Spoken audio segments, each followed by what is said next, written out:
Satu Habib bodoh lebih utama daripada 70 kiai alim.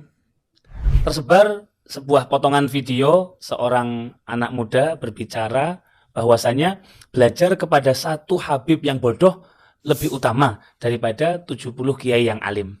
Sontak, video ini membuat kegaduhan dan banyak perdebatan. Berikut videonya. Waktu saya masih di Habib Bahar sering bilang, belajar sama satu Habib sama ukurannya belajar dengan 70 kiai. Betul nggak? Satu Habib, walaupun Habibnya jahlun, maksudnya bodoh kata Habib Bahar, itu ukurannya perbandingannya amat 70 kiai yang alim. Itu ukurannya perbandingannya amat 70 kiai yang alim. Perlu anda luruskan, dan Robito juga harus tahu. Robito berpegang teguh pada Thariqah Ba'alawi. Silahkan buka kitab Manhajus Sawi. Di situ kan Syabil Hasan As-Sindi ketika beliau ditanya, "Man afdal, syarifun atau alim yang amal bilmi?" Jadi karena lagi bahas kitab, karena lagi buka kitab, lagi ngajar. Yang ngomong bukan Bahar, yang ngomong Syekh Abil Hasan As-Sindi dalam kitab itu. Syarifun jahilun afdal min sab'ina alim. Oh, satu syarif yang bodoh itu lebih utama daripada 70 orang yang alim. Itu yang berkata Syekh Abil Hasan As-Sindi. Baik, sebetulnya sudah cukup banyak pesan yang masuk ke kami untuk membahas perihal ini. Apa betul ajaran bahwa satu Habib yang jahil atau bodoh lebih utama daripada 70 kiai yang alim? Dan benarkah ini berasal dari ajaran para habaib maupun berasal dari kitab Manhajus Sawi yang merupakan salah satu rujukan utama Thariqah Alawiyah? Mari kita berfokus pada penjelasan ilmiah. Jadi, singkirkan terlebih dahulu sentimen supaya kita bisa fokus menjaga objektivitas dalam menggali ilmu. Bismillah, kita mulai. Yang pertama, tentang frasa lebih utama. Yang perlu kita tegaskan terlebih dahulu adalah makna frasa lebih utama. Dalam bahasa Arab itu namanya afdoliyah atau tafdil. Yang mana dalam tradisi keilmuan Islam, selama itu dipergunakan dalam ranah ilmiah, bukan dalam ranah berbangga-banggaan. Sebetulnya frasa ini dimaksudkan tidak sebagai penghinaan kepada pihak tertentu.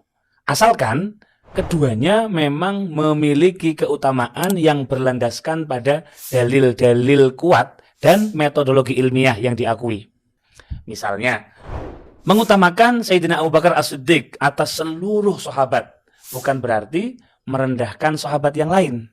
Tidak ada ulama yang memahami ini merendahkan sahabat yang lain. Contoh yang lain, misal Sayyidina Abdullah bin Mubarak ketika ditanya tentang siapa yang lebih utama antara Sayyidina Muawiyah bin Abi Sufyan dan Khalifah Umar ibn Abdul Aziz. Kemudian Sayyidina Abdullah bin Mubarak menjawab dengan ungkapan yang terkenal itu, bahwasanya al-ghubarul ladzi dakhala fi anfi farasi Muawiyah ma'an Nabi sallallahu alaihi wasallam khairun min mithli Umar ibn Abdul Aziz kadza wa kadza marratan. Dalam kitab Mirqatul Mafatih Syarah Mishkatil Masabih. Perhatikan baik-baik jawaban Sayyidina Abdullah bin Mubarak.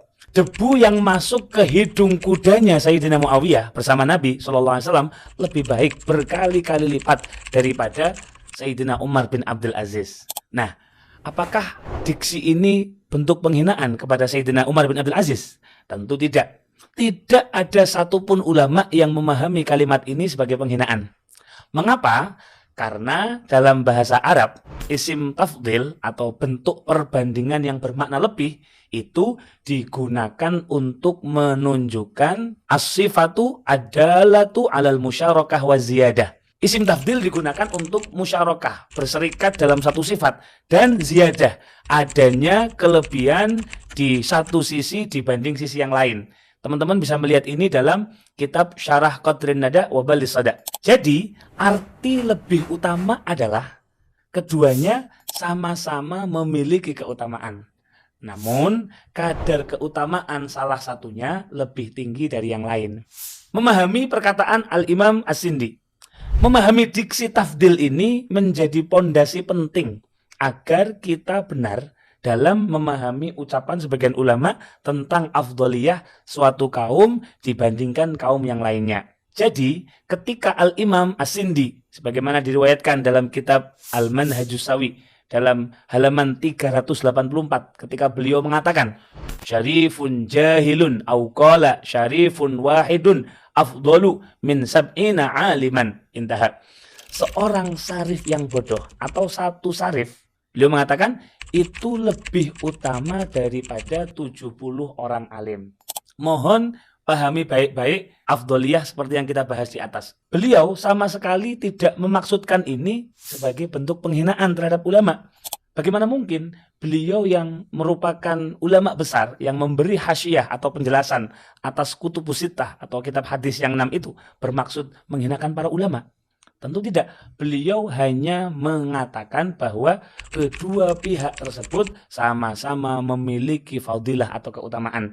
Namun menurut pandangan beliau yang sangat mencintai keluarga Nabi Muhammad SAW, nasab kepada Nabi SAW meski tanpa ilmu tetap memiliki nilai kemuliaan yang tinggi. Sebaliknya, ketika mayoritas ulama menempatkan ilmu sebagai keutamaan tertinggi, seperti misalnya Syekh Nawawi Al-Bantani yang kita hormati itu, beliau berkata dalam kitab Maraqil Ubudiyah halaman 284 bahwasanya wa innal alimal ladzi lam yunsab ilaihi yafuku ghairal alim mimman intasaba ilaihi bisittina darajatan. Seorang alim yang tidak memiliki nasab kepada Nabi SAW itu lebih unggul daripada seseorang yang memiliki nasab kepada Nabi namun tidak alim dengan keunggulan 60 derajat. Pertanyaannya, apakah diksi ini kita artikan bahwa beliau menghinakan terhadap keturunan Nabi? Sama sekali tidak. Justru Syekh Nawawi Al-Bantani tetap memandang bahwa Ahlul Bait memiliki kemuliaan tersendiri, namun dalam hierarki keutamaan ilmu lebih tinggi dari nasab. Chapter 2. Mana yang lebih utama, ilmu atau bernasab kepada Nabi Muhammad SAW? Sebetulnya, kalau kita mau membaca literatur-literatur para ulama salaf yang ada, perdebatan atau diskusi mengenai afdoliyah ini bukanlah isu yang baru. Para ulama telah memperbincangkannya sejak masa-masa awal Islam. Namun, harus dipahami kembali, perdebatan atau perbincangan mereka adalah perdebatan ilmiah, bukan ranah sentimen pribadi. Sehingga tidak pernah menyebabkan perpecahan atau permusuhan. Kenapa? Karena kedua-duanya, baik ilmu ataupun nasab, sudah jelas memiliki keutamaan masing-masing berdasarkan dalil. Para ulama bahkan berbeda pendapat mengenai siapa yang lebih utama antara Sayyidah Fatimah radhiyallahu anha wa alaiha salam dan juga Sayyidina Abu Bakar As-Siddiq radhiyallahu an. Al-Imam As-Suhaili berpendapat bahwa Sayyidah Fatimah lebih utama daripada Sayyidina Abu Bakar As-Siddiq dan Sayyidina Umar Al-Faruq. Dalilnya adalah hadis Nabi SAW ketika beliau bersabda, Fatimah bid'atum minni. Fatimah adalah bagian dari diriku. Teman-teman bisa melihat pembahasan ini dalam kitab Faidul Qadir juz 4 halaman 421. Dan bahkan hal ini dikomentari oleh Al-Imam Ibnu Hajar ketika beliau mengatakan wa fihi nadharun. Pendapat Al-Imam As-Suhaili ini adalah pendapat yang perlu diteliti kembali. Bahkan tidak hanya itu, dalam kitab yang sama juga disebutkan bahwasanya wa dzakaral Allamah Al-Iraqi anna Fatimah wa akhaha Ibrahim afdalu minal khulafa'il arba'ati bil ittifaq. Bahwasanya Al-Allamah Al-Iraqi mengatakan bahwa Sayyidah Fatimah dan saudaranya Sayyid Ibrahim itu lebih utama dari khalifah yang 4 itu. Ini sesuai dengan kesepakatan, kata beliau. Sementara mayoritas ulama berpendapat sebaliknya dan berpendapat bahwa Sayyidina Abu Bakar Siddiq lebih utama daripada Sayyidah Fatimah. Kenapa? Karena banyak dalil lain yang menguatkan tentang keutamaan Sayyidina Abu Bakar As-Siddiq. Contoh, Al-Imam Ibnu Hajar dalam kitab Shawa'iqul Mukhriqah, beliau mengatakan, "I'lam annalladzi adbaqa alaihi 'udhama'ul millah wa 'ulama'ul ummah, anna afdala hadhil ummah Abu Bakrin As-Siddiq summa Umaru." Ketahuilah bahwa para pembesar agama ini dan para ulama-ulama umat telah sepakat bahwasanya manusia paling utama di antara umat setelah Nabi adalah Sayyidina Abu Bakar Siddiq dan kemudian Sayyidina Umar. Nah, teman-teman sekalian, ini merupakan contoh bahwa perbedaan pendapat mengenai keutamaan jika itu didasarkan pada dalil adalah sebuah hal yang lumrah karena ini adalah ranah ilmiah dan tidak pernah menjadi ajang untuk saling mencaci maki atau beradu sentimen. Sebab itu semua memiliki dasar.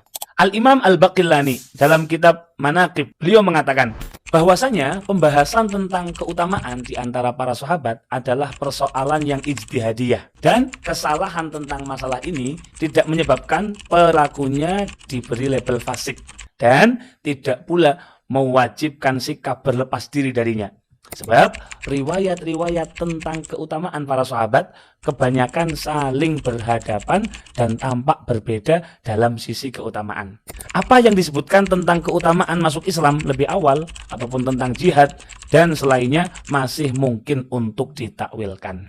Para ulama berbeda pendapat dalam isu ilmu versus nasab karena dua-duanya memiliki dalil keutamaan yang sah. Teman-teman bisa melihat tabel berikut ini.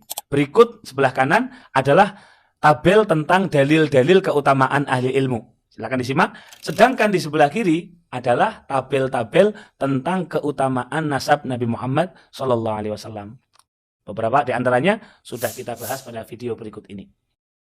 Karena kedua kategori ini memiliki landasan yang kuat, para ulama kemudian melakukan tarjih atau penilaian prioritas. Maka wajar sekali kalau kemudian timbul sebagian besar atau mayoritas para ulama berpendapat ilmu lebih utama.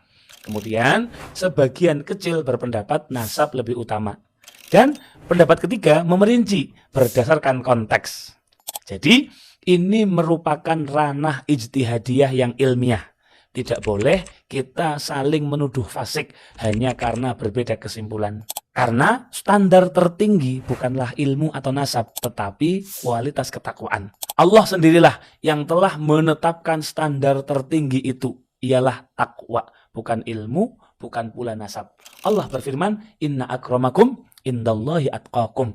Yang paling mulia di antara kalian semua adalah yang paling bertakwa. Al-Quran, surat Al-Hujurat ayat 13. Jadi, jika keduanya menyebabkan kesombongan, maka baik ilmu ataupun nasab menjadi tidak berguna. Namun sebaliknya, jika keduanya melahirkan ketakwaan, maka dua-duanya menjadi semakin mulia di sisi Allah Subhanahu wa Ta'ala. Chapter 3. Apa itu kitab Manhajus Sawi? Kitab Manhajus Sawi adalah sebuah karya penting yang disusun oleh ulama besar dari kota Madinah Al-Munawwarah yang bernama Al-Habib Zain bin Ibrahim bin Sumaid. Kitab ini dirancang sebagai ringkasan yang komprehensif mengenai prinsip-prinsip dan pedoman utama Thariqah Alawiyah. Sebuah jalur tazkiyah atau kontemplasi dan pembersihan diri dan juga suluk yang diwariskan oleh para leluhur Ahlul Bait di Hadramut. Dalam tradisi Thariqah Alawiyah terdapat 5 pilar utama yang menjadi pondasi Thariqah Alawiyah ini, yaitu yang pertama ilmu, yaitu sikap yang selalu haus dengan ilmu dan pengetahuan. Yang kedua amal, memiliki semangat untuk senantiasa mengamalkan ilmu yang dimiliki. Yang ketiga adalah wara', yaitu sikap kehati-hatian dalam beragama. Kemudian yang keempat al-khauf, rasa takut kepada Allah. Dan yang kelima ikhlas, melakukan ilmu dan amal tadi hanya mengharapkan ridha Allah. Nah, kelima prinsip ini dijelaskan secara sistematis dalam kitab Manhajus Sawi tersebut. Kitab Manhajus Sawi memang benar menjadi salah satu rujukan utama para habaib dan pengamal Thariqah Alawiyah hingga hari ini. Di dalamnya tidak hanya memuat penjelasan adab dan akhlak, tetapi juga penjelasan-penjelasan para ulama terdahulu. Dan juga kisah-kisah inspiratif mengenai adab dan perjalanan para salaf khususnya dari kalangan Alawiyin, serta hikmah-hikmah dalam bertasawuf. Dengan demikian, kitab ini bukan hanya panduan praktis dalam suluk, tetapi juga seperti ensiklopedia, nilai-nilai keilmuan, adab, dan spiritualitas yang telah menjadi ciri khas tradisi Alawiyin sejak berabad-abad lalu. Chapter keempat, apakah benar Manhajus Sawi mendoktrin untuk membanggakan nasab? Tuduhan bahwa kitab Manhajus Sawi mengajarkan membanggakan nasab itu hanyalah kesimpulan yang muncul dari orang yang membaca 1-2 nukilan secara sepotong-sepotong. Kenapa? Jika kita ingin membuat kesimpulan yang presisi dari sebuah literasi, seharusnya kita memahami kitab itu secara holistik atau menyeluruh. Sejak berabad-abad lalu, para ulama telah membahas secara ilmiah perbandingan keutamaan antara ilmu dan nasab. Dan perbedaan pendapat itu dicatat dan ditampilkan secara objektif oleh Al-Habib Zain bin Ibrahim bin Smith sebagai bagian dari hazanah keilmuan, bukan sebagai doktrin kesombongan. Kita bisa melihat pada halaman 383, Al-Faslu Tsani fil Mufadalah baina syarafil ilmi wa syarafin nasab, atau perbandingan keutamaan antara keutamaan ilmu dan keutamaan nasab. Perhatikan, Habib Zain menukilkan perkataan penting ini. Qala Syekhul Allamah Abdullah bin Ahmad Basaudan fi kitabihi Faydul Asrar. Qala ba'dul ulama wa ikhtalafal a'immatu ayyuhuma afdal, syaraful ilm atau syarafun nasab an-nabawi. Fadhahaba jam'un ila tafdilis tsani. Qalu li'annahu dzatiyun wasani aradiyun summa rajjahal awwala. Syekh Al-Allamah Abdullah bin Ahmad Basaudan dalam kitabnya Faidul Asrar, beliau berkata, sebagian ulama mengatakan para a'immah berbeda pendapat mengenai mana yang lebih utama, kemuliaan ilmu atau kemuliaan nasab yang bersambung pada Nabi. Sebagian kelompok berpendapat bahwa kemuliaan nasab lebih utama karena itu merupakan keistimewaan bawaan yang bersifat dzatiyah langsung dari Allah. Sedangkan kemuliaan ilmu itu diperoleh dengan arodi atau dengan proses. Kemudian beliau mengunggulkan pendapat yang pertama, yaitu tentang keutamaan ilmu yang lebih utama. Lantas, dalam bab itu, Habib Zain bin Sumait menukilkan pendapat-pendapat yang mengutamakan nasab di atas ilmu. Salah satunya adalah pendapat Al-Imam As-Sindi yang mengatakan satu syarif lebih baik daripada 70 orang berilmu. Penting untuk digarisbawahi, Habib Zain tidak pernah menjadikan pendapat tentang keutamaan nasab sebagai doktrin. Beliau hanya menukilkan perbedaan pendapat di antara para ulama dalam kapasitas ilmiah, sebagaimana lazimnya karya para fuqaha dan muhaddisin. Pendapat yang mengunggulkan nasab sekedar dicantumkan sebagai data ilmiah, bukan untuk dipropagandakan dan bukan untuk dibangga-banggakan. Nuansa penjelasan beliau adalah murni dalam ranah ilmiah. Seakan beliau ingin berkata, inilah yang pernah dikatakan sebagian ulama. Anda boleh setuju, boleh tidak. Yang terpenting adalah amanah ilmu dan akhlak. Oleh karena itu, sangatlah keliru jika ada yang memelintir catatan ilmiah tersebut sebagai sebuah doktrin kesombongan nasab.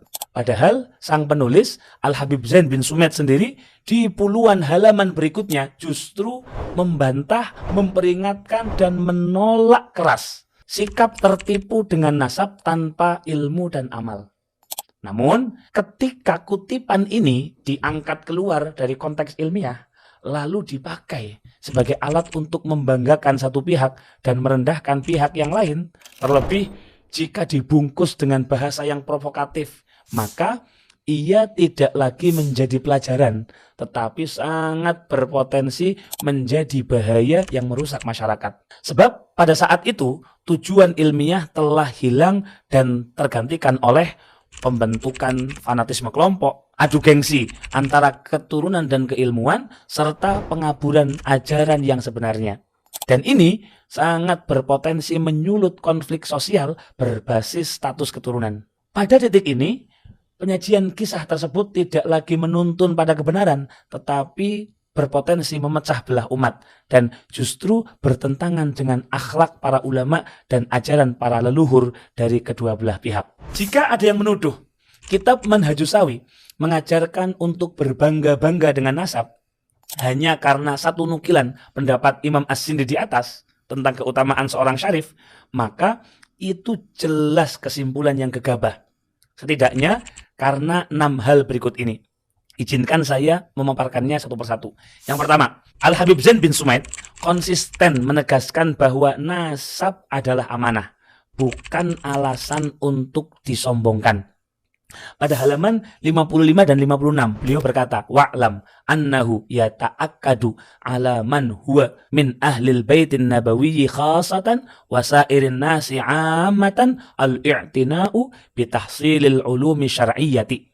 Yang artinya, ketahuilah bahwa sangat ditekankan bagi siapapun yang termasuk ahlu baitin Nabi secara khusus dan juga masyarakat secara umum untuk bersungguh-sungguh dalam mempelajari ilmu-ilmu syariat, menghiasi diri dengan akhlak nabawi, membersihkan hati dari sifat-sifat yang hina, serta mengorbankan diri dan mendorong jiwa mereka untuk meneladani jejak para leluhur mereka yang memiliki cita-cita tinggi dan jiwa yang mulia, agar mereka dapat meraih kedudukan-kedudukan luhur yang telah diraih para pendahulu mereka dan sampai pada derajat-derajat agung yang telah dicapai oleh para pendahulu yang mulia.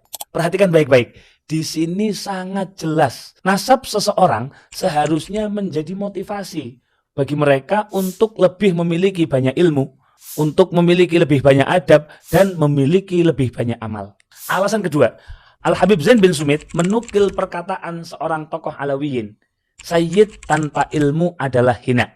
Perhatikan, pada halaman 78 dan 79 beliau mengatakan, qala sayyiduna al-arifu billah Umar bin Saqqaf as-Saqqaf radhiyallahu an wa'lam annal ilma yarfa'ul wadi' wal jahla yunzilur rafi' faman syarufa nasabuhu wa adlama bil jahli hasabuhu nazala bihil halu wa wudi'a maqamuhu ma'al juhal famal hayatu illa li ahlil ilmi wa mal mautu illa li ahlil jahli. Artinya, dan berkata Sayyiduna Al-Arif Billah Umar bin Saqqaf as-Saqqaf rahimahullah, ketahuilah bahwa ilmu itu mengangkat derajat orang yang rendah, sedangkan kebodohan itu merendahkan kedudukan orang yang mulia. Maka siapa saja yang nasabnya mulia namun tertutupi oleh kebodohannya, niscaya keadaannya akan berubah menjadi hina dan posisinya akan jatuh sejajar dengan orang-orang bodoh. Dan sesungguhnya kehidupan itu hanyalah milik orang-orang yang berilmu, sedangkan kematian adalah hakikat kehinaan dan kegelapan hidup hanyalah bagi orang-orang yang jahil. Mohon disimak kembali. Perkataan ini secara langsung meruntuhkan bahwa kitab ini mengajarkan untuk membanggakan nasab. Al-Habib Zain bin Sumit justru mengajarkan nasab tanpa ilmu akan menjadi sebab kehinaan. Alasan ketiga, Habib Zain bin Sumit bahkan mengutip kisah para syarif yang ditegur karena tertipu oleh nasab. Simak pada halaman 328, beliau menukilkan bahwasanya Al-Imam Ali bin Hasan Al-Attas menyebutkan dalam kitabnya Al-Qirtas bahwa Syekh Yaqut Al-Habashi pernah kedatangan seorang syarif yang memakai pakaian lusuh dan jelek. Sementara beliau sendiri saat itu tengah mengenakan pakaian yang bagus dan bernilai tinggi. Maka syarif itu bertanya dengan nada merendahkan, "Engkau, wahai yang berambut kusut bagai rubah, wahai yang pecah telapak kakinya, seorang budak dalam keadaan seperti ini, sedangkan aku adalah seorang syarif dalam keadaan seperti ini." Seolah beliau sedang menyindir. Syekh Yaqut bukan syarif tapi pakaiannya mulia, sedangkan dia yang syarif tapi pakaiannya lusuh. Maka mendengar sindiran ini, Syekh Yaqut pun menjawab, "Barangkali engkau wahai syarif telah menempuh jalan para leluhurku yang tidak begitu mulia, sehingga mereka menganggapmu seperti mereka-mereka yang kurang mulia dan menempatkanmu pada kedudukan yang biasa. Sedangkan aku menempuh jalan para leluhurmu yang mulia, sehingga mereka menganggapku seperti leluhur engkau yang mulia-mulia itu, dan menempatkanku dengan kedudukan mereka yang mulia." Mendengar jawaban yang mendalam ini, sang syarif pun akhirnya menangis dan meminta maaf kepada Syekh Yaqut. Alasan keempat, bahwa bukti yang paling kuat, Al-Habib Zain membuat satu subbab khusus untuk melarang setiap orang berbangga-bangga dengan nasabnya. Pada halaman 590, Al-Habib Zain bin Sumit secara khusus membuat satu subbab berjudul Fit Tahdhiri minal Ightirari bin Nasab. Bab mengenai peringatan agar tidak terperdaya oleh kemuliaan nasab. Sekali lagi, ini adalah bukti eksplisit bahwa doktrin ini bukan tentang kebanggaan nasab, tetapi peringatan keras terhadap siapapun yang memiliki nasab. Para penuduh seharusnya membaca judul bab ini sebelum kemudian menyimpulkan dan menuduh yang berlebihan. Alasan kelima, Kisah pada halaman 66 justru menegur para sayyid agar malu jika tidak meniru amal leluhur mereka. Al-Habib Zain menukilkan, diriwayatkan bahwa sekelompok para sayyid tengah berkumpul untuk membaca kitab Al-Mashra'ur Rawi. Dan saat itu bersama mereka hadir dari seorang yang awam, orang biasa, bukan keturunan syarif. Setelah selesai membaca, orang awam ini berkata kepada para syarif yang mulia itu, "Siapakah mereka yang barusan kalian baca manakibnya?" Kemudian para syarif ini menjawab, mereka adalah leluhur-leluhur kami. Maka orang awam ini kemudian berkata, Alhamdulillah, segala puji bagi Allah, mereka bukan leluhurku. Mendengar jawaban ini, para syarif pun terkejut dan berkata kepada orang awam ini, seandainya mereka leluhurmu wahai orang awam, tentu itu lebih baik bagimu. Maka dengan polosnya orang awam itu pun menjawab, seandainya mereka adalah leluhurku, pasti aku merasa sangat malu dan bumi akan terasa sempit bagiku karena rasa malu tersebut. Sebab amalku sangat jauh tidak seperti amal-amal mereka. Perkataan orang awam yang polos tetapi ikhlas ini kemudian membuat para pendengar yang hadir pada saat itu tersentuh dan mengambil pelajaran sehingga mereka bersungguh-sungguh dan lebih bersemangat dalam menuntut ilmu serta mengamalkan amalan-amalan yang dahulu menjadi jalan para leluhur mereka. Semoga Allah Subhanahu wa Ta'ala meridhoi mereka semua. Hal ini dinukil oleh Al-Habib Idrus bin Umar Al-Habsyi. Semoga Allah Subhanahu wa Ta'ala memberikan manfaat dengannya. Pertanyaannya, apakah kisah yang membuat para sayyid ini malu karena tidak beramal seperti leluhur mereka adalah doktrin kesombongan nasab? Sama sekali tidak. Justru kisah tersebut memperkuat manhaj Al-Habib Zain bin Sumit, yang mana kemuliaan nasab harus dibuktikan dengan ilmu, amal, dan akhlak yang indah. Alasan keenam, menyimpulkan manhaj dari satu nukilan adalah bentuk tidak ilmiah. Manhaj sebuah kitab tidak dapat ditarik dari satu kutipan atau satu pendapat saja. Ia harus dilihat sebagai keseluruhan bangunan gagasan. Seseorang yang mengatakan bahwa kitab Manhajus Sawi mendoktrin kesombongan nasab hanya karena satu nukilan Al-Imam As-Sindi, berarti mereka telah mengabaikan puluhan kutipan-kutipan lain yang mengutamakan ilmu dan menutup mata terhadap puluhan peringatan keras bagi para sayyid yang jahil. Berarti mereka telah melewatkan subbab khusus tentang bahayanya tertipu dengan nasab. Ini bukan hanya kesalahan ilmiah, tetapi juga bentuk kezaliman ilmiah. Chapter kelima, ajaran Thariqah Alawiyah. Ajaran Thariqah Alawiyah sejalan dengan yang disebutkan dalam kitab Manhajus Sawi, bahwa nasab tanpa amal dan ilmu adalah tidak berguna. Bahkan Al-Imam Abdullah bin Alwi Al-Haddad, salah satu sosok yang sangat dijadikan rujukan dalam Thariqah Alawiyah, berkata dalam kitab Fusulul Ilmiyah, man qala aw dhanna anna tarkat ta'ati wa fi'lal ma'asi la yadurru ahadan li syarafi nasabihi aw salahi abaihi faqad iftara 'ala Allahil kadhib wa khalafa ijma'al muslimin. Bahwasanya siapapun yang berkata atau menyangka bahwa meninggalkan ketaatan atau melakukan kemaksiatan tidak akan berpengaruh kepada seseorang hanya karena kemuliaan nasab atau kesolehan para pendahulunya, maka statement itu adalah bentuk berdusta atas nama Allah dan telah menyelisihi kesepakatan umat Islam. Beliau juga melarang masyarakat awam untuk menyanjung sayyid yang bodoh. Kita bisa melihat dalam kitab Al-Fusulul Ilmiyah pada halaman 74. Beliau menjelaskan dalam pasal ke-25 tentang cara bersikap kepada orang yang memiliki nasab mulia. Berikut kita simak nasihat beliau. Tidak semestinya seorang tokoh yang menjadi panutan mengagungkan dan memuji orang yang bodoh, walaupun orang bodoh itu memiliki nasab yang mulia dan pendahulu-pendahulu yang saleh. Pengagungan dan pujian secara terang-terangan kepada orang bodoh itu dapat menimbulkan bahaya dalam agamanya dan membuatnya terperdaya, enggan beramal soleh, dan lalai menyiapkan bekal akhirat. Yang memuliakan serta memuji orang bodoh seperti ini akan menyebabkan ia terjerumus dalam bahaya dan terperdaya dengan agamanya. Memuji orang bodoh itu bagi orang yang tengah berusaha membinasakannya. Karena sebab perbuatannya itu ia berhak mendapatkan kemurkaan dari Allah dan Rasulnya serta para salafus saleh, yang mana orang bodoh tersebut bernasab kepadanya dan menjadi mulia karena leluhur-leluhur mereka yang mulia.